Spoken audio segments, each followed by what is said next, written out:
নাঙ্গলকোটের শাকতলী উচ্চ বিদ্যালয় এডহক কমিটির পরিচিতি ও কৃতি শিক্ষার্থী সংবর্ধনা। আপনারা দেখছেন সিএসটিভি, আমরা জনতার কথা বলি। কুমিল্লার নাঙ্গলকোটের দক্ষিণ শাকতলী উচ্চ বিদ্যালয়ের নবগঠিত এডহক কমিটির পরিচিতি সভা ও 2025 সালে এসএসসি পরীক্ষায় অংশগ্রহণকারী শিক্ষার্থীদের মধ্যে জিপিএ 5 পাওয়া শিক্ষার্থীদের সংবর্ধনা অনুষ্ঠান রবিবার দুপুরে স্কুল মিলনায়তনে অনুষ্ঠিত হয়েছে। স্কুল প্রধান শিক্ষক মানিক চন্দ্র মজুমদারের সভাপতিত্বে সংবর্ধনা অনুষ্ঠানে প্রধান অতিথির বক্তব্য রাখেন নবগঠিত স্কুল এডহক কমিটির সভাপতি সোয়াইব খন্দকার। অনুষ্ঠান শুরুতে নবগঠিত এডহক কমিটির সভাপতি ও সদস্যদেরকে ফুলেল শুভেচ্ছা জানান শিক্ষক ও শিক্ষার্থীবৃন্দ।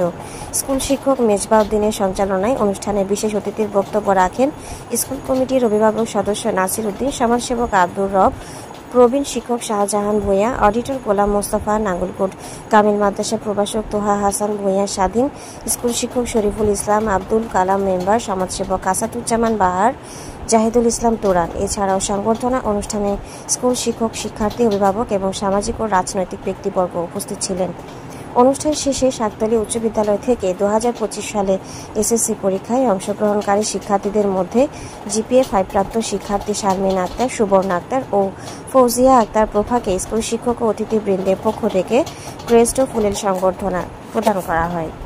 শিক্ষকবৃন্দ এবং ছাত্রছাত্রীবৃন্দ, আপনারা সবসময় এই একটা জিনিস মনে রাখবেন, গত 1 বছর যেভাবে আমরা এই প্রতিষ্ঠানটিকে আমরা রাজনৈতিক প্রভাবমুক্ত রেখেছি, ইনশাআল্লাহ ভবিষ্যতে আপনারা ঠিক আপনাদের মনোযোগ দিয়ে আপনাদের গতিতে আপনাদের মতো করে আপনারা এখানে শিক্ষা ব্যবস্থা তৈরি করবেন। সরকারের আমলে এই স্কুলে বিভিন্ন বাণিজ্য করেছিল। সাধারণ একজন আয়া নিয়োগ দিতে 4 লক্ষ টাকা নিয়েছে, সরকারি একজন শিক্ষক নিয়োগ দিতে 10 লাখ টাকা নিয়েছে, এভাবে অসংখ্য নদীর একজন নায়িকা নিয়োগ দিত 4 লক্ষ টাকা নিয়েছে। এইভাবে অনেক নদী এই শাকতলী স্কুলে আমি সরকার করে দিয়ে গেছে। আপনি যদি জিলা স্কুলে খবর নেন, একটা স্টুডেন্ট ক্লাস 6 এ ভর্তি হতে হলে তাকে ন্যূনতম 98 পেতে হয়। বয়সে ভর্তি হতে হলে তাকে 97 98 নিচে পাইলে তাকে ভর্তি করানো যায় না, আপনি যত কোটি টাকার মালিক হন। তাহলে আপনি আমার এই প্রতিষ্ঠানে আমরা দেখি যারা 6 এ ভর্তি হয় তারা অধিকাংশ রিডিং করতে পারে না, তারা শুদ্ধভাবে অ্যাড্রেসটা লিখতে পারে না। তো এই ধরনের স্টুডেন্ট আমাদেরকে দেওয়া হয়। এর মাঝেও তো আমাদের মধ্য থেকে স্টুডেন্ট ক্লাস পায়। যদি আমার টিচার দুর্বল হতো তাহলে তো আমার স্টুডেন্ট এ প্লাস পাইতো না, ভালো করতো না। তো এখন আমি দেখি যে বিভিন্ন সময় আসা যাওয়ার পথে আমার স্টুডেন্ট রাতের 10টায় দোকানে বসে আড্ডা দেয়, রাতের 11টায় পথে দল বেঁধে ঘুরে। ওই এলাকায় কি সচেতন মানুষ নেই? আমরা তো এই কথাগুলো বলার জন্য যখন আপনাদেরকে ডাকি, আপনারা অনেকেই কর্মব্যস্ত, দূর দূরান্তে থাকেন। আমরা 20% পাই, আমরা 30% পাই। এখন আপনি নেপোলিয়ন একটা কথা বলেছিলেন, give me an educated mother, I will give you an educated nation। আমাকে একটি শিক্ষিত মা দাও, আমি বলবো যে আমাকে একজন শিক্ষিত বা সচেতন অভিভাবক দেন, আমি অবশ্যই আপনাদেরকে 100% রেজাল্ট দিব। আমরা দিব যে আমাদেরকে যদি 8 বিষয় ফেল করা স্টুডেন্ট দিয়ে দেন তো তাকে পাস করানো তো সম্ভব না। এই যে আমাদের যে রেজাল্টটা হচ্ছে, এই রেজাল্টটা নিয়ে আমরা বেশি খুশি না হয়ে আগামীতে যেন রেজাল্টটাকে আরো বাড়ানো যায়, 75% থেকে আপনারা ওটাকে 98% করেন, তাহলে আমরা আরো খুশি হব। আমি বর্তমান ভারপ্রাপ্ত প্রধান শিক্ষক মহোদয় জনাব মানিক চন্দ্র মজুমদারকে উদাত্ত আহ্বান করবো, বিনীত অনুরোধ করবো, আপনি যদি এই শিক্ষক প্যানেলটাকে যথাযথভাবে প্রপার ইউটিলাইজ করতে পারেন, আমি বিশ্বাস করি নাঙ্গলকোট উপজেলায় সেদিন বেশি দূরে নয় যখন পুরো উপজেলায় সর্বশ্রেষ্ঠ শিক্ষা প্রতিষ্ঠান হবে এই শাকতলী উচ্চ বিদ্যালয়। একটা ভালো শিক্ষক প্যানেল পেলে, ভালো শিক্ষক স্টাফ পেলে, প্রধান শিক্ষক যদি যথাযথভাবে তাদেরকে ম্যানেজমেন্ট করে, পরিচালনা করে, প্রশাসনটাকে দক্ষ হাতে নেতৃত্ব দিয়ে পরিচালনা করে, নিঃসন্দেহে ফলাফল ভালো হবে। পাশাপাশি আমার এখানে প্রাণপ্রিয়, একান্ত প্রিয় যে শিক্ষার্থী বন্ধুরা রয়েছে, তোমাদেরকে একটা শুভেচ্ছা। তোমরা আগামী দিনের এই শাকতলী উচ্চ বিদ্যালয়ের মুখ উজ্জ্বল করবে, দেশের মুখ উজ্জ্বল করবে, দেশকে ভালোবেসে শ্রেষ্ঠ অবস্থান ধরে রাখবে। ইতিমধ্যে এসএসসি পরীক্ষার ফলাফল প্রকাশ হয়েছে এবং অপেক্ষাকৃত নাঙ্গলকোটে, আমি নাঙ্গলকোটে বললাম এই কারণে সারা বাংলাদেশের সাথে তুলনা করা যাবে না। নাঙ্গলকোটের এবারে শিক্ষা ব্যবস্থার যে চরম অবনতি হয়েছে এসএসসির ফলাফলে, তার মধ্যে আপনাদের এই ঐতিহ্যবাহী সাততলী স্কুল তার ঐতিহ্য ধরে রেখেছে, এখানে একটি ভালো ফলাফল করেছে। এই জন্য আপনাদের সবাইকে শুভেচ্ছা এবং অভিনন্দন। আমি কলেজ, সেখানে অট্টালিকা আছে কিন্তু সেখানে ছাত্র নাই, সেখানে শিক্ষার মান নেই। আমাদের শিক্ষার প্রাণ হচ্ছে শিক্ষা ব্যবস্থা। বিদ্যালয়ের প্রাণ টিকে থাকবে যদি শিক্ষা ব্যবস্থা ভালো থাকে। উন্নয়ন গতানুগতিক সময়ের সাথে যেগুলো দরকার এগুলো হবে।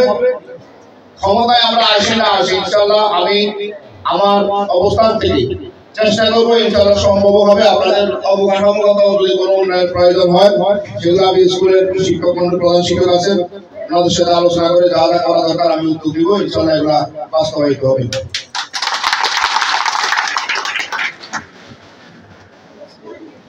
আরেকটি বিষয়, স্কুল কমিটি বিগত 15-16 বছর আমি অবাক হয়েছি যে শিক্ষা প্রতিষ্ঠানে নাকি কমিটির লোক যারা থাকতো তারা নাকি প্যাকেট নিয়ে দিত।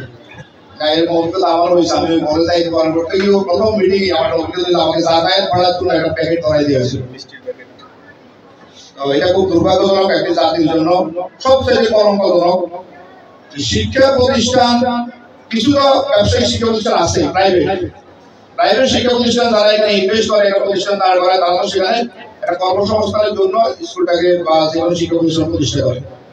সরকারি অর্থায়নে পরিচালিত প্রতিষ্ঠানের পরিচালনার দায়িত্ব নিয়ে, অভিভাবকের দায়িত্ব নিয়ে এই প্রতিষ্ঠানগুলো থেকে লক্ষ লক্ষ টাকা আত্মসাৎ করা হয়েছে। এগুলো অনেক রেকর্ড আমরা জানি।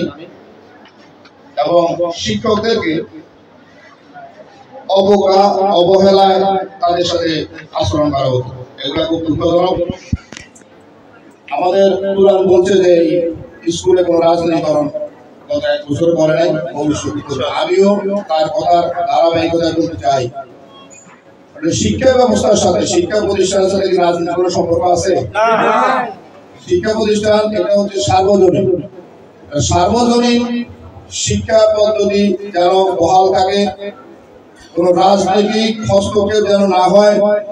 সামাজিকভাবেও স্কুলের মান মর্যাদা, স্কুলের শিক্ষক শিক্ষার্থীদের মান মর্যাদা যেন সুষ্ঠুভাবে সংরক্ষণ করা হয়, সেই বিষয়ে আমি অত্যন্ত কঠোর অবলম্বন করি।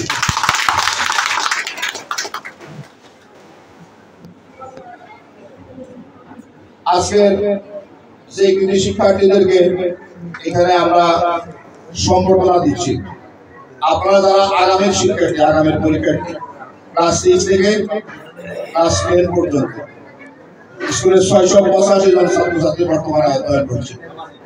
আপনাদের ছাত্রছাত্রীদের নিকট আমার একটা প্রত্যাশা যে আপনারা কি চান যে এবারে যে 75 ভাগ আপনারা উত্তীর্ণ হয়েছেন, 30 জন CPA 5 পেয়েছেন, আপনারা কি চান না যে আপনারা প্রত্যেকেই CPA 5 পান? শিক্ষার্থীরা ক্লাস 10 কারা আছে এখানে? আগামীতে যারা এসএসসি পরীক্ষা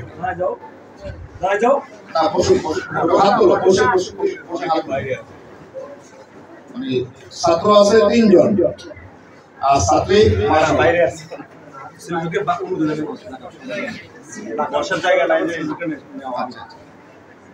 যাই হোক, আপনারা কি সবাই আগামীতে CPA 5 পেতে চান? আপনাদের যে স্বপ্ন থাকে, স্বপ্ন কিন্তু জি বললেই হবে না, স্বপ্ন পূরণ করার জন্য কি করতে হবে? পরিশ্রম করতে হবে। আমাদের সুযোগ্য ভারপ্রাপ্ত প্রধান শিক্ষক, আমি আপনাদের সবার বক্তব্যের মাঝে শুনেছি যে উনি স্কুলে আসার পর থেকে অত্যন্ত পরিশ্রম করেছেন এবং বাড়িতে গিয়ে শিক্ষার্থীদের উদ্বুদ্ধ করার চেষ্টা করছেন। আমি এই ধারাবাহিকতায় ছাত্র এবং শিক্ষক উভয়ের নিকট প্রত্যাশা করব আগামীতে 100 ভাগ পরীক্ষার্থী যেন আমাদের স্কুল থেকে উত্তীর্ণ হয়। মিনিমাম সর্বনিম্ন 50% আমি আশা করবো আপনারা CPA 5 অর্জন করতে পারেন। আপনাদের এই ফলাফলের জন্য যা যা করা দরকার আমরা শিক্ষক মন্ডলীর সাথে কথা বলবো। আপনাদের ভবিষ্যৎ ভালো ফলাফলের জন্য আমাদের কি করতে হবে, আমরা কিভাবে সহায়তা করতে পারি, শিক্ষকরা কিভাবে আপনাদেরকে পাঠদান করতে পারবে, এই বিষয় নিয়ে আমরা বড়ভাবে আলোচনা করবো ইনশাআল্লাহ। আর শিক্ষকদের প্রতি একটা অনুরোধ থাকবে, আর এই পৃথিবীতে একটি মাত্র পেশা, সমস্ত পৃথিবীতে একটি মাত্র পেশা শিক্ষকতা। যে পেশার যারা থাকেন এই পেশার শিক্ষকরা তারা সবার থেকে স্যার ডাক্তার পান, তারা কিন্তু কাউকে স্যার বলতে হয় না। এটা কি বিশ্বাস করেন আপনারা শিক্ষকরা? আমরা এখনো যখন প্রাইমারি স্কুলের শিক্ষক, আমরা যখন প্রাইমারি স্কুল পড়তাম, হাই স্কুলে পড়তাম, আমাদের শিক্ষকরা যখন সামনে পড়ে আমরা কিন্তু খুব কাজ করি, মানে একেবারে ছোট হয়ে যায় শিক্ষকের সামনে স্যার বলে, স্যার শোনাবে, চেষ্টা করে পারলে কদম বুঝি করার জন্য। একটি মহৎ পেশা পৃথিবীর, হয়তো আপনাদের কাছে মনে হবে যে এই পেশায় অর্থ কম, এই পেশার বেতন কম। আসলে আপনাদের সমসাময়িক অন্যান্য সার্ভিসগুলোতেও বেতন কিন্তু খুব বেশি পার্থক্য, চাকরির শুরু জীবনে খুব বেশি পার্থক্য কিন্তু না। দুর্নীতিগ্রস্ত সমাজ ব্যবস্থার কারণে, আমাদের রাষ্ট্র ব্যবস্থার কারণে আমাদের বিভিন্ন স্তরের চাকরিজীবীরা দুর্নীতিতে জড়ায় পড়েন বলে তাদের কাছে আপাত দৃষ্টিতে মনে হয় যে তারা অর্থবিত্তের মালিক। আসলে আমরা যারা মুসলিম, এটা তো আমরা ম্যাক্সিমামই তো মুসলমান, আমাদের মনে শুধু আছে, হ্যাঁ, তাই উনিও বিশ্বাসী, উনি আমাদের মুসলিম না হলে উনি কিন্তু বিশ্বাসী। হিন্দু ধর্মের লোকরা তারা কিন্তু বিশ্বাস করে কাকে? ঈশ্বরকে বিশ্বাস করে। একজন ঈশ্বর আছে, পরজীবন বলতে যেটা আমরা শিখে বিশ্বাস করি, তার না তা না এটা তোমারও বিশ্বাস করে। এই জীবনটাই আমাদের শেষ না। আমরা প্রত্যেকটা মানুষ তার তার পেশা থেকে যদি সঠিকভাবে দায়িত্ব পালন করে তাহলে আমাদের সমাজ ব্যবস্থার আমূল পরিবর্তন সম্ভব। দুঃখজনক হচ্ছে যে আমরা কেউই দায়িত্ব পালন করি, সেটা শিক্ষক হোক আর অন্যান্য পেশার হোক। প্রত্যেকটা পেশার লোকই চায়, বাংলাদেশে বর্তমানে আমার কাছে যেটা মনে হয়েছে গত কয়েক বছর আমার ব্যক্তিগত পর্যালোচনা, আমরা প্রত্যেকটা মানুষ একটি অসুস্থ প্রতিযোগিতা নিয়োজিত। অসুস্থ প্রতিযোগিতা হচ্ছে যে আমার পার্শ্ববর্তী একজন, সে মাসে 1 লাখ টাকা খরচ করে, তার একটা গাড়ি আছে, তার একটা বাড়ি আছে। আমি চিন্তা করি সেই কোনো কিছুর বিনিময়ে তাকে টপ হয়ে যেতে হবে।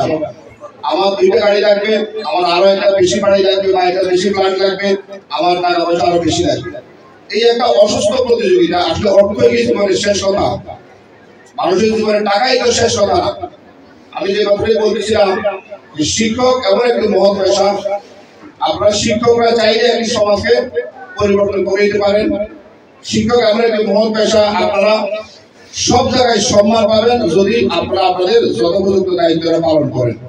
আমি শিক্ষকদের নিকট এই প্রত্যাশা করি যে আপনারা আপনাদের যথাযথ মেধা, শ্রম, সততা, সময়ানুবর্তিতা, আপনাদের সকল কিছুকে উজাড় করে দিয়ে আপনারা শিক্ষা ব্যবস্থা অনুযায়ী কাজ করবেন।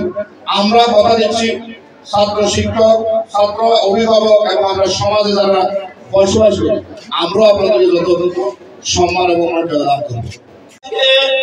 লেখাপড়া করে দেশের নেতৃত্ব দিয়েছেন, রাজনৈতিক ব্যক্তিত্ব গ্রহণ করেছেন, দেশ পরিচালনা করেছেন, রাষ্ট্রীয় ক্ষমতা ছিলেন, অনেক নজিরের ছাত্র বিশ্ববিদ্যালয় রয়েছে।